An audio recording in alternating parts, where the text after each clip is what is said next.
In a forgotten desert, whispers of the wind carried secrets of ancient times.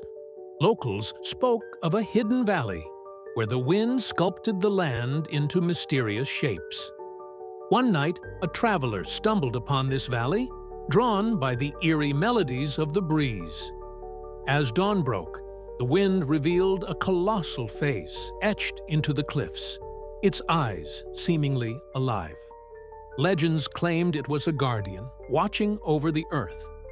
But as the traveler reached out, the face crumbled, revealing a hidden chamber filled with ancient scrolls.